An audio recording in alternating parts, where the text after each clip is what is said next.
Hello and welcome to the EDHRECast. My name is Joey Schultz and I'm joined, as always, by my fantastic co-host. Up first, he just got done watching the Fast and the Furious Tokyo Mole Drifter. It's Matt Morgan.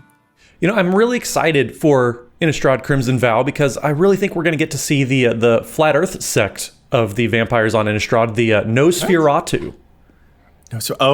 Wow. Okay. I was like, where are you going with that? But apparently where you're going is right off of the edge. Wow, Matt. Okay. Right off the edge. Well, and I believe we should be getting a legendary creature, Vlad Earther. No, okay. You need to be done. I think I'm just going to move to my next intro here. They claim there's no vampirical evidence of it being around, so... Okay, so up next, he truly believes that the early bird gets the worm coil engine. It's Dana Roach. Who are the two most famous dropouts from Innistrad University? Who, Dana? Tolvar, Dire Overlord, and Soren Markov. Tolvar couldn't pass basic crate training, and unlike Dracula, Soren couldn't count. Oh, okay. So, you know what? The level of dad joke that has been achieved today on this podcast is maybe getting a little bit... We could just end this show right now and we could, yeah. Go. I mean, well, and don't forget about the count that was a flat earther, Count Flatula. Okay, so anyway, if you are still listening, which I don't know why you would be, but if you are still listening, this is the EDHRECast, and I am sorry. EDHREC is the best deck building resource on the web for the Commander format, compiling data from deck lists all over the internet to provide helpful recommendations for new Commander decks. And here on the podcast, what we like to do is give all of that data a little more context. Dana, tell us what it is that we're talking about in this week's episode. We are talking about the riskiest commanders in EDH.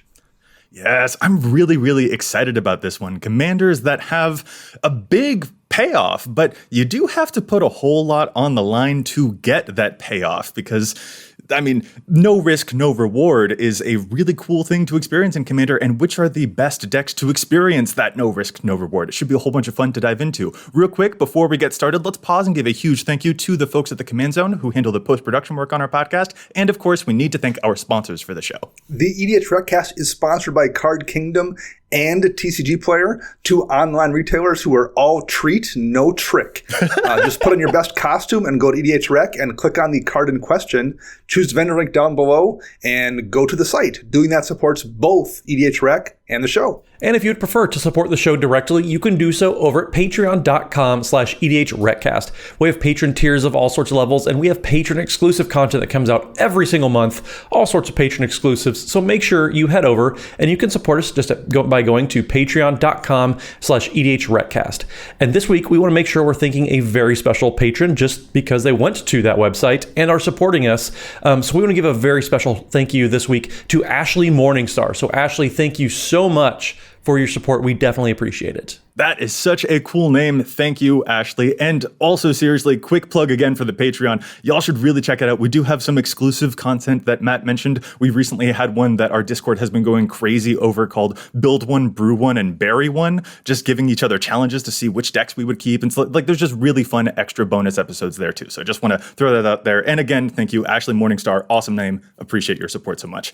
Okay, fellas, now let's get into our main topic. We are talking about the riskiest commanders in EDH, where the deck has a huge payoff but does require a bit of risk. And specifically here, I think we want to kind of acknowledge that it's not just a commander where if your plan goes awry, then you're back at square one. It is also kind of like if your plan goes awry, you've effectively helped yourself lose a little bit. Matt, is this a style that you are happy with, or do you prefer not to play risky decks at all? I tend to stay away from these types of decks. I typically don't like putting too much on the line. I'm pretty safe when it comes to a lot of things. You won't find very many of my commanders on this list. You will find one, but as a style, I tend to avoid this strategy, or these types of commanders, I should say. Gotcha. Dana, how about you? I tend to as well. Not exclusively. I have a couple of decks where if things go badly, they go permanently badly for that game.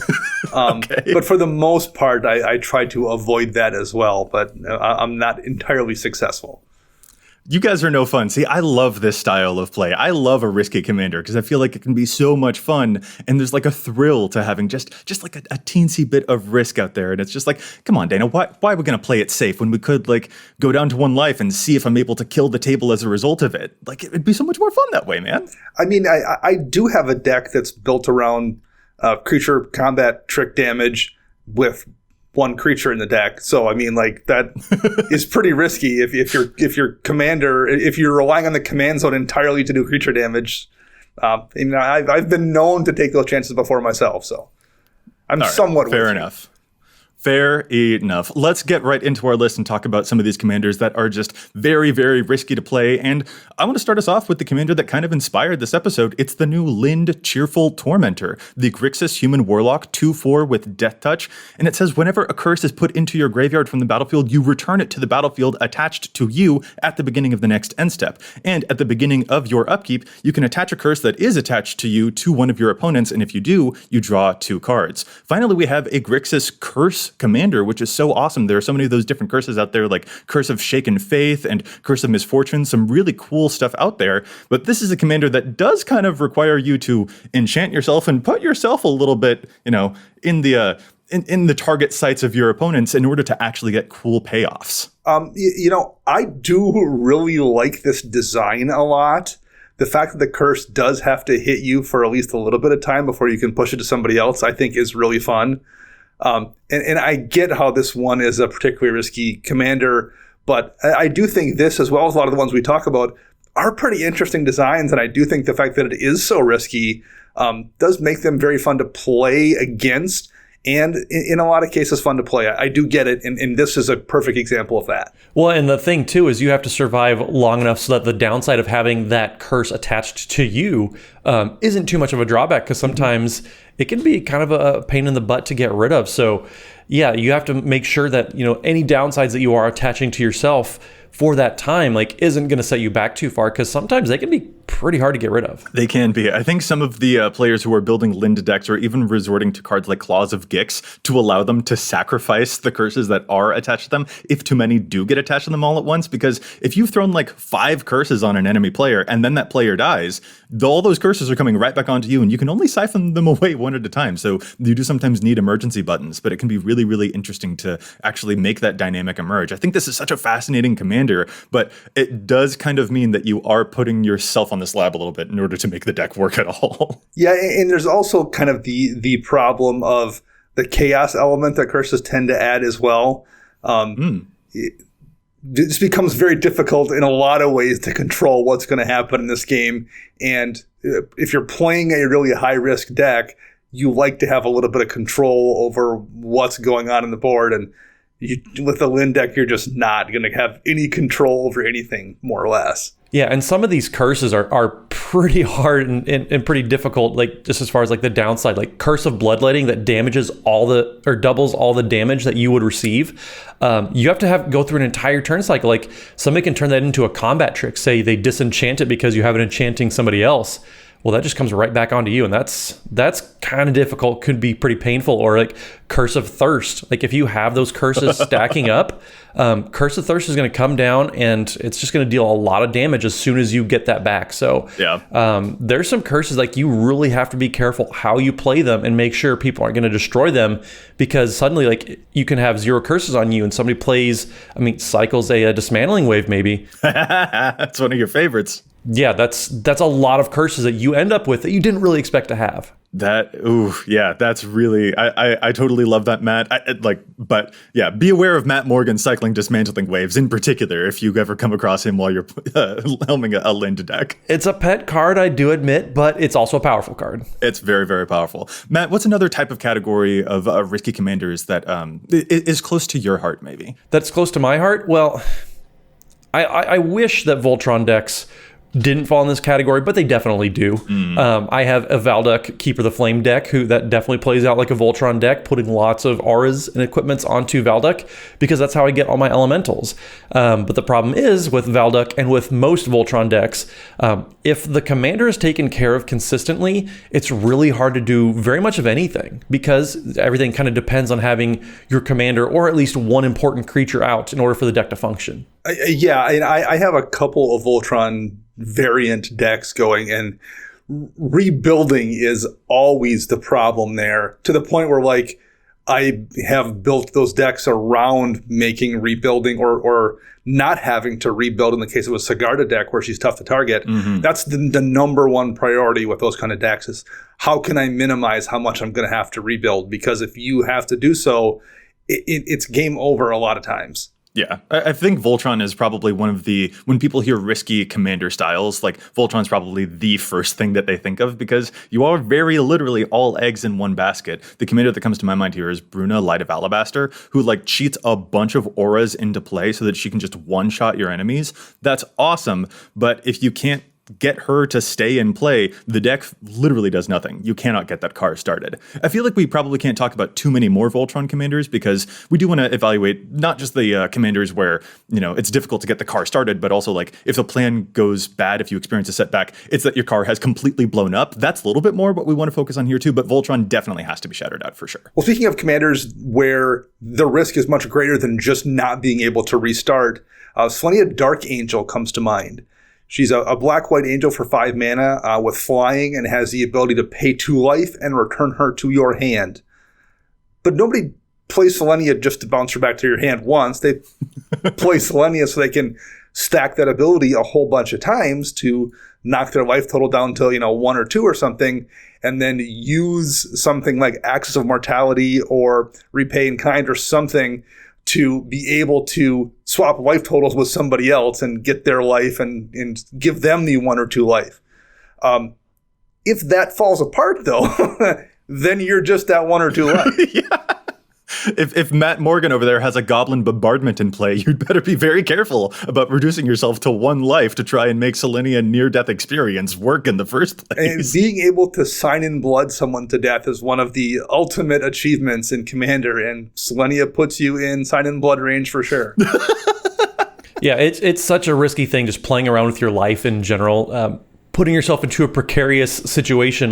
There's a lot of stuff that can go wrong at instant speed. Like Joey said, like goblin bombardments are very much a common thing in Commander. But even just like instant speed burn spells don't happen very often. But if you get a timely one, man, it's going to wreck the Selenia player's day because, yeah, you can respond to pretty much anything. Yeah, I have a deck that also plays around with life totals a lot, and that's Graven Predator Captain, which I love so much. He's the one who gets buffer and buffer for the more life that you've lost in a turn. So in that deck, I'm paying like 20 life a turn to a card like Wall of Blood or whatever so that I can just absolutely demolish my opponents. And when I put lifelink onto that commander, I'm going to get it all back. So it's like I'm not risking anything at all, except that I totally am. Because if they get rid of the lifelink source, or if they fog the combat, then I'm not gaining any of that life back. And I just paid 30 life to do nothing at all, and I'm just completely just wrecked in that game so much because I done did it to myself in that case. I mean, having your Alpha Strike get fogged feels bad in general, but it feels so much worse when you just paid 26 life to do it. Yes. I mean, and I think Keurig, Son of Yawgmoth, definitely falls into this space as well. Like Keurig, you're able to pay 2 life instead of black mana symbols in spells or abilities. So it gets really tempting. Yeah, I'm going to spend 4 life to do this. I'm going to spend 8 life to do this. Like, it adds up pretty quickly. Yawgmoth has that lifelink, but man, if you start to depend on that lifelink to stick around, like, it's very, very easy to get carried away, paying all that life instead of the mana with a Keurig deck. Oh, yeah, that's totally, like, there are certain abilities that you want to find for those decks, like the lifelink that I mentioned earlier for Graven, or Keurig, if you get, like, a card that has Extort on it, then you can begin to recoup those things. But if you don't find one of those cards, you're going to be up the creek without a paddle, and you'll just have like lowered your own life total, and then maybe your commander gets removed, and now you're sitting there at 8 life when everyone else is still at 40, and there's not a whole lot that you can do about that anymore, because even the benefit that your commander provides in the first place is now no longer accessible to you if you try to cast them again. Well, or even beyond the knocking yourself down to a low total and then not being able to get it back up again, you sometimes get those situations where someone will just drop a card that prevents you from gaining life at all. There's a handful of them out there. Erebos, God of Death, for example. Your opponents can't gain life. If someone, is playing an Erebos deck or just has Erebos in their deck and plays it, you just look at the board and go, oh, well, I guess I can't do anything basically right now. So you can't even, make the attempt in the first place sometimes if you can't gain that life back. So yeah, you're susceptible in a couple of different ways with that style of deck. Well, another commander that comes to mind in that regard is EDHRECast Witness. 6 mana, 4/4, legendary avatar in mono white. It's got lifelink and a really cool ability, pay 4 mana, exchange your life total with EDHRECast Witness's power. So you can swap it into a 40 power creature, but it does have to hit someone and then get you all of that lifelink back up, just like the Graven example that I mentioned earlier. Like, this actually needs to make the connection. And if there's one of those prevent life gain things going on in there, or if someone just has a well-timed instant speed removal spell, that window of opportunity is like where all of your marbles go. Like, that is just everything comes down to that specific moment for this deck. And if it works out, it's going to work great. But if it does get destabilized in that moment, you just went down to 4 life, and that is a very bad place to be. Yeah, just hope somebody doesn't have a sudden spoiling in hand when you go to make your move. Oh, no. That sounds like a nightmare. Yeah, I think how easy it is to respond to Evra and just the abilities that are going on there, it probably leads to why Evra is not a very popular commander in general. Another commander that kind of falls into this, we're going to go from a commander that maybe puts you in a position to lose versus a commander that actually just loses you the game. That's Phage the Untouchable. Oh, that's a great pick, because you have to cast it from your hand, or else Phage literally kills you. Phage literally will force you to lose the game, so you have to play a bunch of cards around Phage Untouchable, like Torpor Orb, which prevents all abilities from creatures entering the battlefield from happening. So if a commander you can't even cast unless you have a certain amount of cards in play to prevent you from flat out losing the game, I think that in itself just qualifies you for being in this risky commander category. Yeah, like, you've got Torpor Orb in play, you cast Phage from the command zone, someone destroys the Torpor Orb in response, you lose the game on the spot. Like, that is pretty darn risky. Or if you've got Phage in play and, heaven forbid, someone tries to use a Eldrazi Displacer on it, which temporarily blinks it and then puts it right back into play, that will again just like do the thing. Oh, you got to be very careful about that one. Whenever I see Phage in someone's graveyard, I'm just like, please let me top deck Living Death. That would be so hilarious right now. Oh no, that sounds, Dana, that's delightfully cruel of you. And I have a deck that has Phage in it, and I want you to do that to me now. That I want to lose a game that way. That sounds delightful. Are you kidding? Yeah, I mean, that would be also, along with the Sign in Blood Kill, a great achievement unlocked to do to somebody for sure. That's so great. Here's another type of risk, and it involves literally the resources that you need to play the game in the first place. A commander that comes to mind here is Noyandar, Royal Shaper. This is the Azorius commander, Merfolk. He's a 5 mana 4/4, and whenever you cast an instant or sorcery spell, you put 3+1 counters on one of your lands, and then it becomes a 0/0 base power elemental creature with haste that is still a land. And so the more instants and sorceries that you cast, the bigger and bigger you can make your lands. The problem is, if you're making your lands into creatures, well, they are suddenly susceptible to things like board wipes, which, as we know from playing Commander, is the thing that a lot of players have in their decks. So that is a very tricky commander to try and make effective without putting yourself at too much of a liability. Well, similarly, Titania Protector of Argoth runs a risk of destroying your own land base as well. She has to kill off her own lands with things like Zern Orb to get that lethal army there.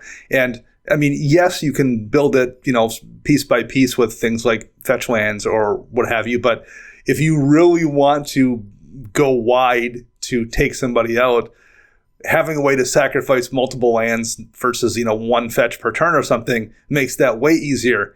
And if you don't have a way to bring them all back, or someone fogs through that, or wipes the board or something, it's just impossible to come back. It's impossible to do anything, maybe, let alone come back. I love Titania so much. This Titania is like one of my genuinely favorite decks, and I'd love the risky play there because, yeah, like if I've got that Splendid Reclamation, I feel great. But if not, do I go for it? Is Dana going to wipe the board? Matt, I feel like Titania is like such an interesting indicator of like where you and I are at as players, because I like getting the elemental tokens that have 5 power by sacrificing my lands, whereas you play Omnath and you like getting your 5 power elemental tokens by playing lands, and it's a very interesting difference between us. Yeah, getting rid of the lands to get your elementals, that's all well and good, but I'd rather accumulate more resources than give resources to get them back.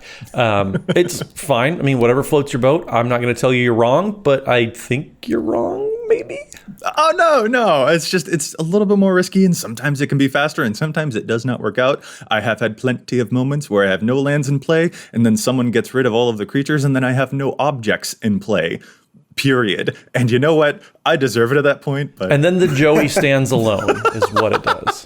Very, very that. You know what? Actually, okay, speaking of lands that are animated or sacrificed, can we talk about Eryximethys for a second here? Eryximethys is that Simic commander that comes in as a land, and if you cast enough spells, it will eventually wake up, remove all of those slumber counters, and become a big 12/12. This, I think, is like one of the riskiest commanders to play because it dies to Ghost Quarter. Yeah, I mean, similarly, you have Ashaya, Soul of the Wild, the mono green commander, where her power and toughness are equal to the number of lands you control, but non-token creatures you control are forest lands in addition to their other type. Not only does Ashaya die to a Ghost Quarter, every creature you control when you have Ashaya in play dies to a Ghost Quarter. I mean, at that point, though, like, you're only opening up maybe to, like, a kill spell or two, because I don't know how many people are playing multiple, like, Ghost Quarter, Strip Mine type of effects in their decks. But yes, like, it does add a little bit extra vulnerability. It is kind of weird, yeah, that you play this big, massive 12/12, and then it dies right away to a Tectonic Edge. That's pretty funny. One of the most high-risk cards here I think we should touch on is Drownu Lichlord. From way back in the Time Spiral block. Drownu is a zombie wizard for 5 mana, and you can tap Drownu to have target instant or sorcery card in your graveyard gain flashback until end of turn, where the flashback cost equal to its mana cost. That's super, super useful. Mm-hmm. The problem is the passive text on the card says if damage would be dealt to Drownu Lichlord, sacrifice that many permanents instead. And that's really, really risky unless you have a way to guarantee that won't happen. And in Black-Blue, that's sometimes tricky to do. I have a little bit of experience with this. When I first started playing Commander, I had a friend who had a Drownu Lichlord zombie tribal deck because at the time it was one of really the only options. This was, I think, even prior to the first Innistrad set. So this was before Grimgrin even had really been released. So Drownu was his zombie option, really. And he even said at one point, I just don't ever play Drownu. It's just on theme and it's my zombie commander. And then at one point he got in a tight spot and had to play Drownu. And somebody immediately hit it with a lightning bolt, and somebody else hit it with something else, and he lost his entire board state in like a turn and a half. A single blasphemous act, and Drownlu's just like, goodbye lands, goodbye things, goodbye board. Like, this is a fascinating commander. I'm always intrigued to see if I could make this one work, but I am a little bit afraid of someone playing what is like the most popular red board wipe, Blasphemous Act, and just completely ruining my day. Yeah, I have zero interest. Like, that downside is enormous.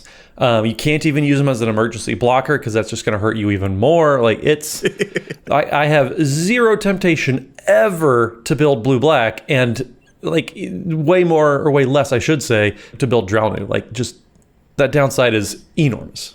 Wait, Matt, what about a deck where you devise a strategy where you play Drownu and you give him to other players and then you wait for those Blasphemous Act types of things to happen? What about that? But I still have to make other people cast Blasphemous Act. That's true. Like, why don't I just play something that I don't have to give away? And to me, like, giving a spell flashback that you still have to like pay mana for, like, I don't even think the upside is really even there. Like, I remember when I first got back into playing Magic too, like, Drownu was fairly popular relatively, and I just never understood it because it was so much fun just to like blow up Drownu, or at least try to, because then they just never had anything around. Now, I will say this though, like, think about how much fun it would be to have someone play Drownu and then look down and see you're holding a lure in your hand. Force them to block and all of that. Oh yeah, them's the goods, man. Them's the goods. That's pretty great. Sort of sticking within these colors, I think it's also kind of fair to say that Obeka Brute Chronologist is a pretty risky commander. That is the Grixis Ogre Wizard who lets the active player stop the turn. She's got that tap ability to just straight up, the person whose turn it is can end the turn. And that one is pretty interesting. And like, not all of the cards on her page have direct drawbacks. Like, you use that ability to get around the sacrifice delayed trigger on like a sneak attack, for instance, which is really, really cool. But a lot of Obeka players also really hardcore lean into those cards like Final Fortune, which give you an extra turn, but then there's a triggered ability at the end of that turn where you would lose the game. So you have to have Obeka in play to make those extra turn spells be completely worth it. Otherwise, you're just going to lose the game straight up. So there's this window here of opportunity for your opponents to actually get rid of your Obeka so that you will just, in fact, lose the game instead of being able to like actually end that turn and prevent that game loss trigger. So this, I feel like, also kind of qualifies as a pretty risky commander if you're not careful enough. That's the problem with Obeka, absolutely, is actually using spells that make you lose the game. Like, that's, they'll do all the work for you as your opponent sometimes when they drop that Obeka card and cast that Final Fortune and you're holding a removal spell in hand or something, like, oh, thank you very much for killing yourself. I appreciate it. Yeah. Good luck. Well, I mean, similarly, I think you get a problem sometimes with mill decks, things like Phoenix or Bruvac, where you're trying to mill somebody out and have them lose the game by having no cards in their library. The problem with any kind of a mill strategy really is when you flip over your commander and see that you're looking at a Muldrotha and a Carador and a Marin surrounding at the table and realize, oh, you've just somehow become everyone's partner simultaneously. Oh, no, Dana, that sounds great. I don't know why you would say that this is a risk at all. Like, no. I mean, it sounds great if you're the Marin player, the Muldrotha player, or the Carador player, but that sounds great to me. Probably way less fun if you're playing Phoenix. Oh, what? No, that's great. I encourage everyone that I play games with to always play Phoenix against me. That sounds like a great time. I mean, that's like playing an entire, well, we'll talk about this soon enough, but yeah, that's like playing group hug against like combo players. Like, you're just asking for your own demise. Yeah, that's a very tough line to walk. Make sure that you are packing Grave Hate in mill decks, because otherwise you're just giving me fuel. All right, Matt, you hinted at some other things soon to come, but let's pause from all of this risk-taking real quick and go to our favorite segment, Challenging the Stats, because there's just so much data on EDHREC, but we don't always agree with it. Sometimes I think that cards see too much play or too little play, so we love to challenge those statistics. Matt, do you want to start us off this week? I sure can start Challenge Stats, but first, how about I tell you about things that are sponsors, as in altersleeves.com, which is the official sponsor of Challenge Stats.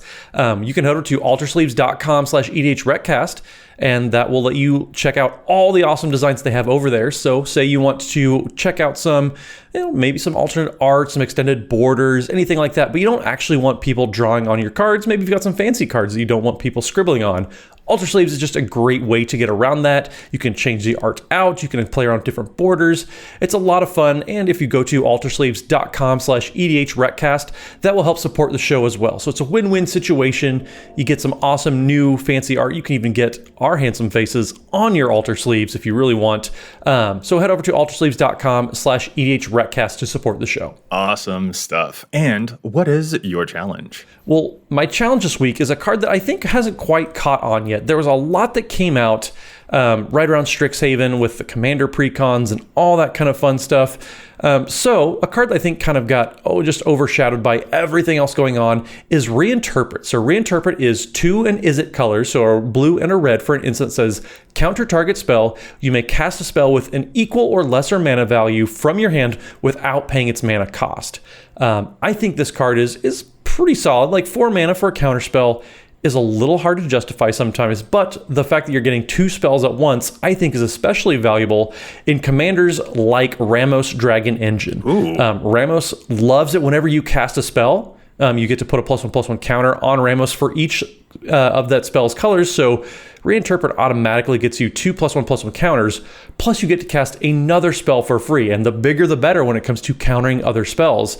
Ramos has both size and just different colors, whether you're casting charms like Absent Charm, Sultai Charm, that are going to be multicolored cards. You're going to get a ton of +1/+1 counters on Ramos, but also you're just going to get a bunch of value. You're going to get like Cryptic Command type of legendary value from casting Reinterpret, then casting something else from your hand for free. Like, it's bound to happen. And the nice thing about a Ramos deck is, with all the different charms that the typical deck is playing, there's always going to be some mode in your hand that you're going to want to get extra value from, whether you're killing a creature or whether you're drawing more cards, anything like that. I just think Reinterpret is a home run in general.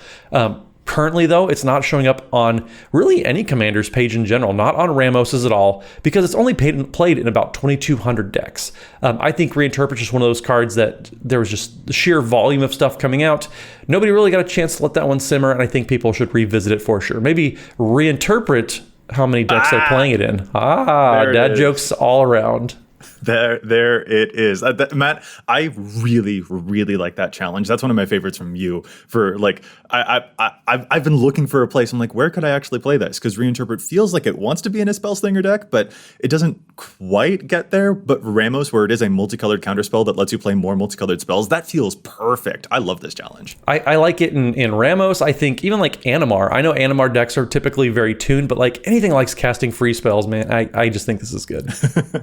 All right, I'm going to move to my challenge now. My challenge is our listener submitted challenge. This one comes from Peter Neathway, who wanted to challenge the card Soul's Fire, showing up in Zada Hedron Grinder decks. Zada Hedron Grinder is that really fascinating mono red goblin where if you cast your spells and the only target on that spell is Zada, then you can spread that spell out to copy to all of the creatures that you control, which is really, really awesome. You've got a whole bunch of those little spells that can be just spread out. Sometimes if they're cantrips, you'll draw just a butt ton of cards. You can power them all up with these small spells. It's very, very cool. But there is a non-bow that is appearing at a pretty decent clip on Zada's page that Peter wanted to shout out here, and that's the card Soul's Fire. Soul's Fire is a 3-mana instant that says target creature you control deals damage equal to its power to any target. The reason that this doesn't actually work with Zada is because Zada needs the spell that you cast to only have one target. And since Soul's Fire targets both your creature and then an opponent or an opponent's creature, that is 2 targets, and Zada won't cause the multiplying effect to happen at all. It shows up in 26% of Zada decks, and that is far too much because it's just a non-bow. That doesn't actually work the way that a Zada deck wants it to work, and there are more efficient cards that you could be playing instead. So Peter, great challenge. That is the one that we've got for this week, and now let's round it out with Dana. My challenge sets is for a card from back in the Kamigawa block, an artifact called Wine of Blood and Iron. What is this nonsense? It is a 3-mana artifact.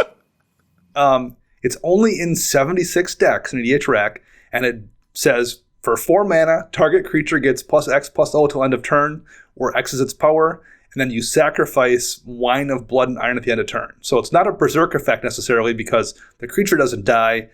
Wine of Blood and Iron gets destroyed. The thing that I actually missed in this card for a lot of years is it isn't a one-use ability. You can pump as much mana as you want into this in a single turn, so you can double and then double and double again if you are so inclined. I think there's a lot of places this is useful. I have been running it to really good effect in my Jury Master of the Review treasure deck. Jury who deals damage equal to his power when he dies, so there's been plenty of situations where Jury's sitting at like 6 health or something, 6 power, and someone goes to remove Jury, and I sacrifice 5 or 6 treasures and buff him up to an 11 or something, and then dump all my mana into Wine of Blood and Iron to activate it twice, and the person just gets killed by killing my commander. The other place I think, though, it would really do a lot of work is in the companion Zirda the Dawnwaker. Zirda gets played as a commander in quite a few decks, and Zirda's prime ability is, it says, abilities you activate that aren't mana abilities cost 2 less to activate. That means that the Wine of Blood and Iron activation costs 2 mana instead of 4, meaning you can activate it that many more times. So, even if you're just using it on Zirda, 2 mana makes Zirda, who's a 3/3, into a 6 power, and 4 mana makes it into a 12, 6 mana makes it into a 24 power, so you can just kill somebody for a 6 mana activation. let alone any other stronger creature that may have evasion that you might have. It's a really solid card in quite a few decks, and it definitely should see more play in Zerta for sure. I just absolutely adore, Dana, that you've hit all of the classics this episode. You had a back in my day story about Dralnu, and now you've got a underrated card that shows up in it was like 70 decks. 76 decks. You're hitting all of the notes perfectly for the classics that we love you for. So well done, man. Well, and that's a really spicy interaction. Like, holy crap. I was like, where are you going with this? But actually, that's really cool. That sounds like a really savage interplay. I mean, like I said, for a lot of years, I saw this card and I'm like, oh, one activation, that's kind of terrible, until I realized that not a tap ability. You can do it repeatedly. It's a solid card. That is crazy. All right, let's get back into our show here. You know what, Matt, you had mentioned Group Hug earlier before we got into Challenge the Stats. Do we want to talk about that now? What is it that would possibly make a deck strategy like Group Hug so risky at a game of EDH? What could you be talking about there? Well, if you've ever tuned into twitch.tv/EDHRECast on Wednesday evenings to watch us stream Commander games with great guests, you'll have noticed that every now and then, Joseph M. Schultz will play his Kaneos and Tiro deck.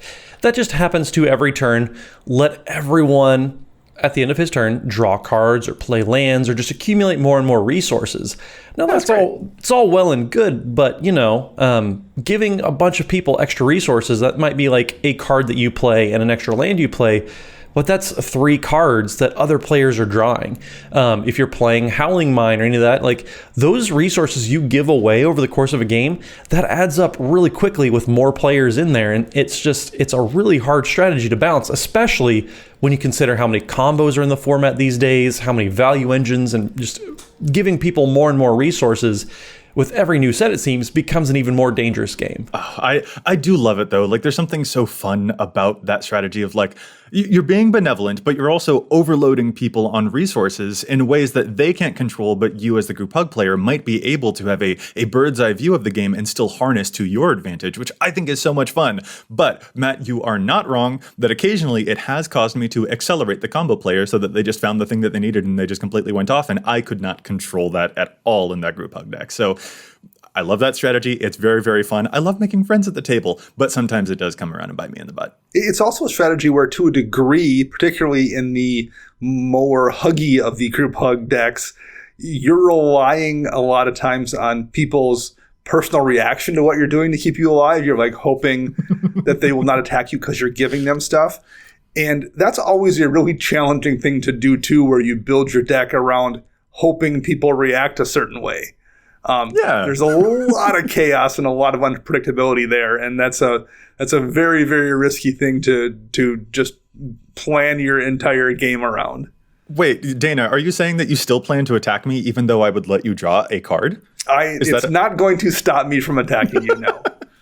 I can't possibly fathom. Yeah, no, that's exactly it. You really do have to find out which specific things are valuable to specific players, and that also requires a bird's eye view image of the game, because like if I give Matt tokens, maybe that will be enough to satisfy him, but if I give Dana tokens, he might be like, what is this trash? I'm still going to attack you, Joseph. Like, you really have to find the balance there, and that depends a lot upon the psychology of it too. So totally feel it, Matt. That's a great shout.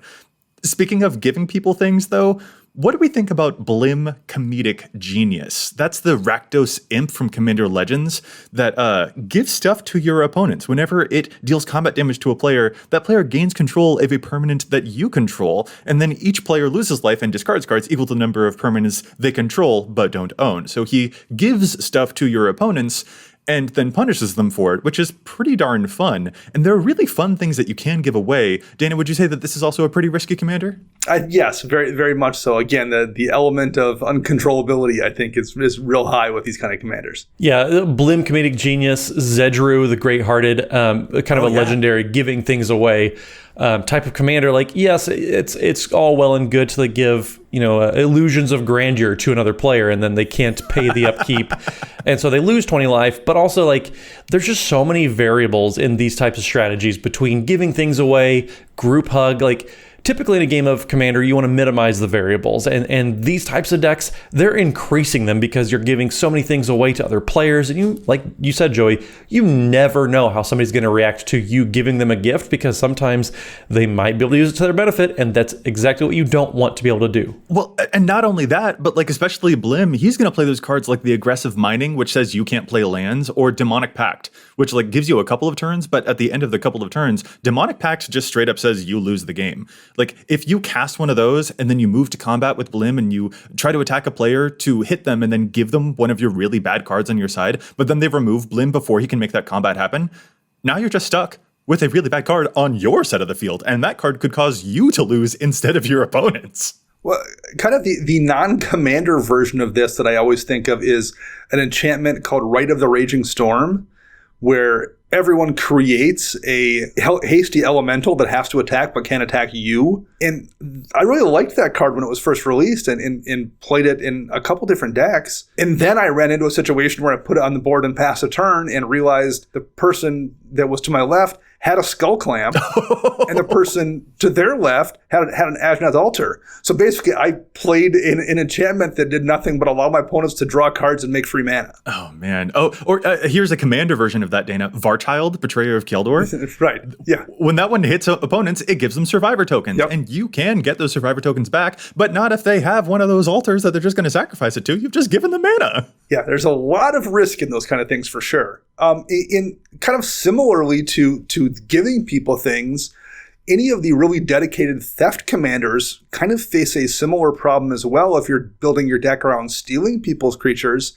Any strategy can be at risk of being shut down by like one or two cards. But the problem that I've seen a lot of times with theft-based decks is Homeward Path, unlike a lot of Grave Hate or something, doesn't go away very easily. You're not sacrificing a thing to blank someone's graveyard like you are with like Soul Guide Lantern, for example. And unlike an artifact that's easy to remove, lands are much trickier to remove unless somebody has, the right targeted removal spell or a strip mine or something. So it's very easy to have that theft-based deck just get permanently turned off by someone who has that Homeward Path that maybe you didn't even notice they played 3 turns earlier because it's a land card. You just weren't paying attention. Yeah. So that's a somewhat risky strategy too, where just one land can shut your entire plan off. Well, and the downside too of those theft-based decks is your deck is completely dependent on the quality of the creatures other people are playing. Like, and if they know you're playing a deck that is okay, well, you play something, I'm going to steal it as soon as you do. They might play, like, they can sandbag their good stuff until they know you're out of your mind control effects. Okay, cool, you got my Llanowar Elf. Here's an Avengers Zendikar. Congrats. It's also a good way to have the table focus on just killing you because they don't want to have you take all their stuff. Yeah, like it's very easy to play around. Like as silly as it might be, like you can probably get baited fairly easily if you get too greedy or too anxious to cast your spells. So yeah, definitely risky because it's completely based on what other people are giving you. Sorry, Matt, what I thought that you were saying there when you brought that up, I thought you were talking about like Xanathar or Gonti, which like take cards off the top of your opponent's decks. And you were saying that the risk involved in those commanders is that what if you're playing against opponents who their cards just suck? Like that's what I thought you were saying in that moment. I mean, just like you could just completely whiff because your opponents have bad cards. You could get some sucky cards. You never know. Oh man. Maybe people baited you. Yep, you got. Maybe you got. You know what? Speaking of top decks, though, Matt, you have a Vivictus Asmadi the Dire deck, and I feel like that's a pretty risky commander too. It can be. I haven't gotten burnt by it too bad yet, but the key word in that sentence is yet. It's bound to happen. Just knowing myself and the gods of Magic, I pray to Perforos every time a card flips. But yeah, it is nice because Vivictus has targeted removal. It gets around indestructibility on a lot of problem permanents, but also like sometimes what you're getting rid of might not be as scary as the thing you could be giving them in return. So there's definitely a little bit of risk and reward. For me, it's acceptable though, because if there's nothing worth getting rid of, I'm definitely not going to tell people to sacrifice a 1/1 token in order to, possibly give them something massive back. In that case, it's nice that it's, you're able to control a little bit, but also, letting people cheat other things into play it's maybe not the best move in some decks. Yeah, can be a little bit tough if you attack and you use Vivictus to get rid of their Avenger of Zendikar, and then they are the ones who flip into the Perforos instead. Yeah. Like, it's a cool ability, and usually it's worked out for you, but like you said, the keyword is yet. The commander is a time bomb for sure. So speaking of giving away things in a way that's not controllable, Braid's Conjurer Adept comes to mind as a commander that does a lot of that. At the beginning of each player's upkeep, that player may put a artifact, creature, or land card from their hand onto the battlefield. So Braids lets people play free stuff. Generally speaking, Braids decks are built around having a bunch of big stuff they're going to play for free. But unless you have some way to flash Braids in, you are the last person taking advantage of it. So everyone else at the table gets to do the free thing before you do. And that can be very, very risky depending on who you're playing with. Oh, man. This is such a cool commander, especially if you cheat a Sphinx of the Second Sun into play, you'll get to use Braid's ability more than everyone, and you can leverage that ability so that you get the most benefit, and your deck is built to take advantage of it. But also, sometimes there are people like Matt Morgan in the world whose their curve also starts at 6. And so they're going to just drop a whole bunch of stuff into play too for free. Yeah, you want to make fun of my Vivictus deck about being risky, but like it's even riskier playing Braids against that deck because I don't think I've cast a spell before like 5 in some games. Yeah. It always feels pretty good to remove someone's commander, but it feels really, really good to do it 3 seconds after you put something into play for free off that commander. Oh, yeah. Yes, thank you for giving me the answer to your commander. Right, yeah. Right. Yeah, that's a tough one. I feel like maybe Marilyn of the Morn Song also potentially falls into this because that one forces people not to draw but to tutor instead. Well, the thing they're going to tutor for is probably a card that will get rid of your Marilyn the Morn Song so that you won't be able to like make your own commander work in the first place. So that's also probably somewhere in there where your opponents literally get a benefit right before you do. And you know what? That's also true of another commander here that I think we do need to shout out. Matt, this is, again, in colors that I know are very much an affinity for you. Jared Carthalion, True Heir, the Naya commander who, if you're the Monarch, he can just take damage and turn it into +1 counters instead. But when he comes into play, he forces an opponent to become the Monarch, and you can't get it back that turn. You have to get it back in a completely different way. So he makes someone else the Monarch. It's cool to get it into the game, but you are giving an opponent the first benefit off of that effect, and that also can be a little sketchy. Yeah, I love the Monarch and what it brings to commander games, like a few cards in every single deck just to introduce it. Definitely a fun wild card. But I like it when I'm the one who gets to draw the card first. I'm not too keen on letting other people do that.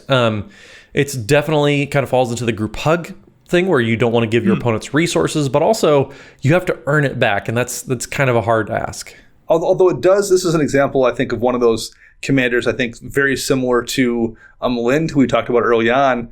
I do like the design a lot. I do like this is very much a risk-reward thing, and I think it does add a fun mini game to this commander that I do think is really neat to see. I've played against this deck a couple times, and there's always a lot going on, and that always makes for a fun game to play for sure. Yeah, let's not lose sight of the point of this episode. These are risky commanders, but the risk is also part of the fun that makes the payoff so rewarding as well.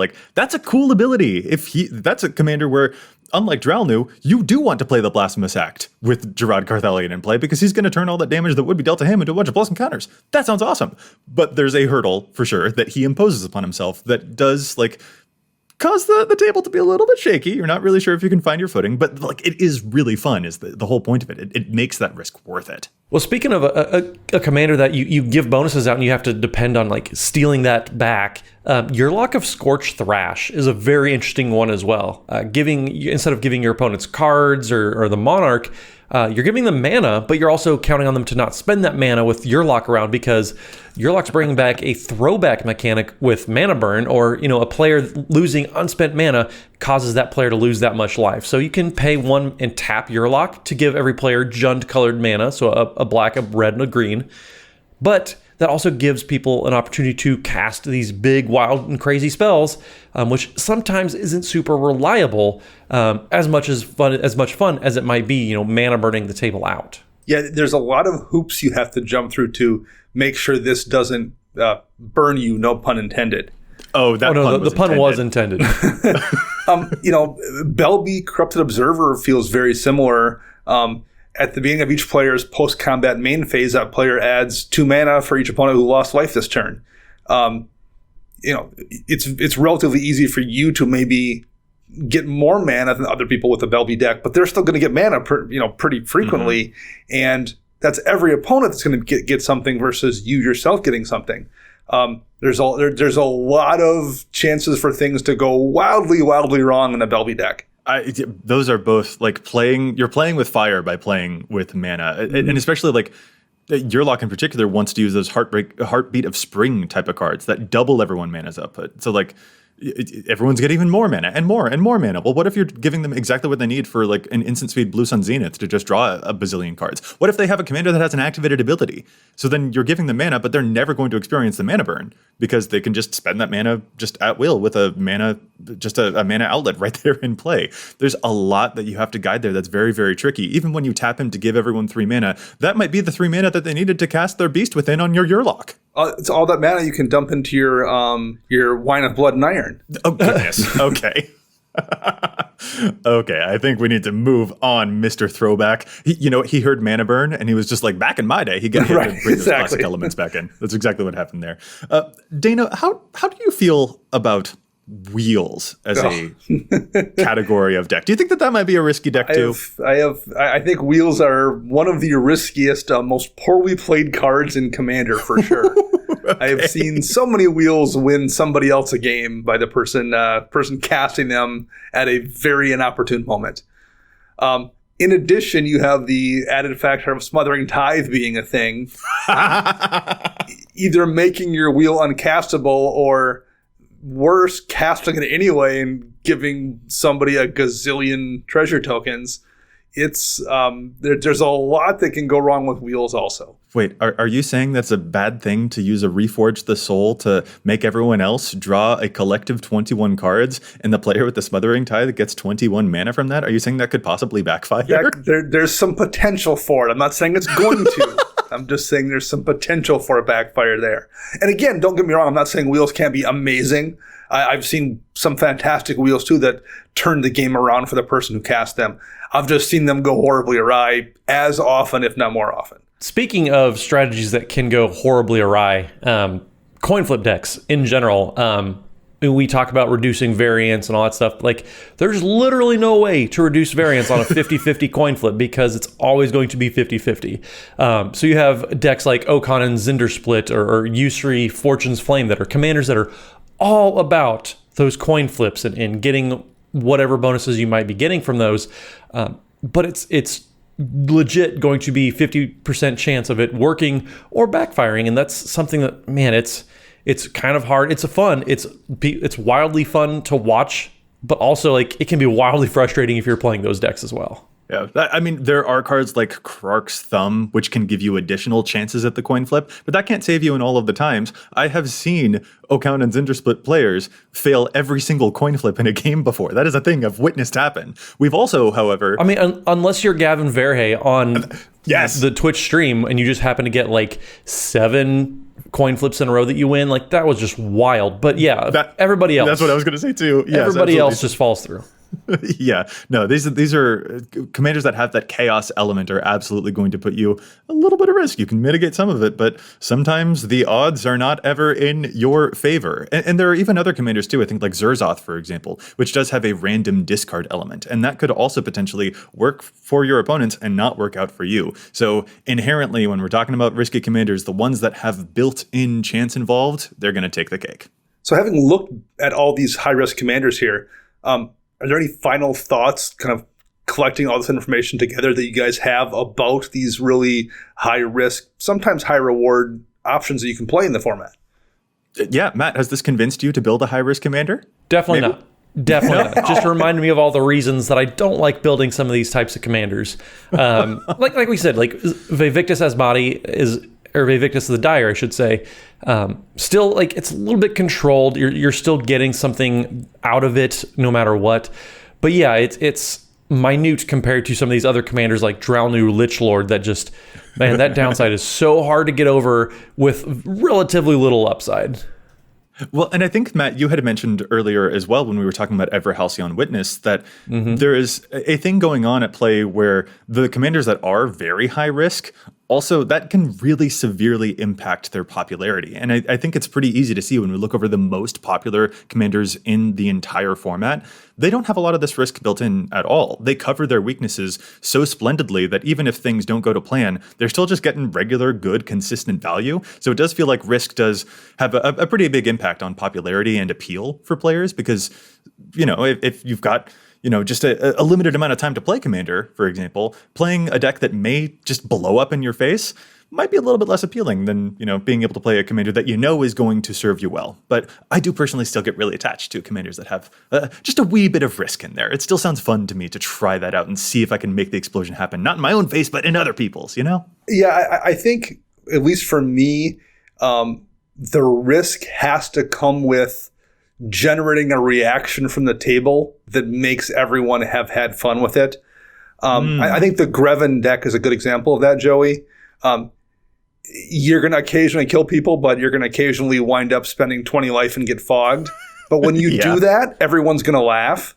It's pretty fun. And that's kind of, that's worth it. Right? If when the deck blows up in your face, everyone finds it hilarious, that's pretty worth it. Whereas I think there's some of these commanders where it blows up in your face, it doesn't maybe create that kind of reaction. And I think for myself, if I'm going to do it, it has to be one that winds up being funny when it goes badly. Right. There is a substantial difference between a commander where the risk is something that makes the game fun and engaging and can they pull it off versus a type of risk where if the thing doesn't get pulled off, it just kind of king makes someone else in a way that the rest of the table kind of couldn't be responsible for and couldn't adjust for. There are some of these where if the plan goes wrong and there was a random element that caused other things to happen, it was completely out of everyone else's control. The group hug player, classically, letting someone else combo off more quickly. Not a thing that is easy to control. And that is a very different type of reaction. So Dana, I think that's a great distinction. Yeah, Joey, you mentioned, not everybody else is able to really interact and feels like the responsibility falls on someone's shoulders. If you're the group hug player, the responsibility falls on your shoulders for enabling that combo player to then combo off. So yeah, you're kind of the bad guy for enabling the bigger bad guy. Right. Or, Matt, if your Vivictus deck causes Dana to put some 13 mana monstrosity into play. I mean, it could also be you're the one who's responsible. But we know Dana doesn't play 13 mana monstrosities, though. That's true. If he can't say back in my day about it, then Dana won't put it into his deck at all, right? Yeah, the biggest monstrosity is Draco, but he's never casting that anyway. So. My absolute favorite reaction I've ever had, I think, from somebody in a game of Commanders was when they cast Bribery on me and grabbed my deck and started flipping through, and I'm like, what is all of this garbage? You know what? Once again, that's a fun risk too. Yeah. Is if just completely whiffing when your opponents play just bad cards in their decks that you can't steal. And sometimes those opponents playing bad cards, sometimes they're us. Sometimes it's us three right here on the podcast. Oh man, this was such a fun episode. Thank you guys so much for joining me with it. But let's call things to a close. So if our listeners would like to get in touch with us, where is it that they can find us all? So you can find me on the Twitters at Mathimus55. That's MATHIMUS55. And don't forget, Wednesday evenings, we are streaming games over at twitch.tv/EDHRECast. We have guests on every single week, so make sure you tune in because it's always a super, super fun time. And you can find me on Twitter at Dana Roach. I am writing articles for both EDHREC and Commander's Herald. And I am also showing up weekly on Commander Central, my other podcast. And you can find all of us together at patreon.com/EDHRECast. And I'm Joey Schultz. You can find me at Joseph M. Schultz on Twitter, and you can find the cast at EDHRECast on both Facebook and on Twitter. Plus, if you've got a question for us, you can contact us at EDHRECast@gmail.com. Once again, we want to thank the folks at the Command Zone for handling the post-production work on the podcast, and we want to thank our sponsors, TCG Player and CardKingdom.com. Plus, you can visit altersleeves.com/EDHRECast for cool custom EDHREC sleeves. Listeners, we'll be back at you next week with more data and insights, but until then, remember, EDHREC your deck before you wreck your deck.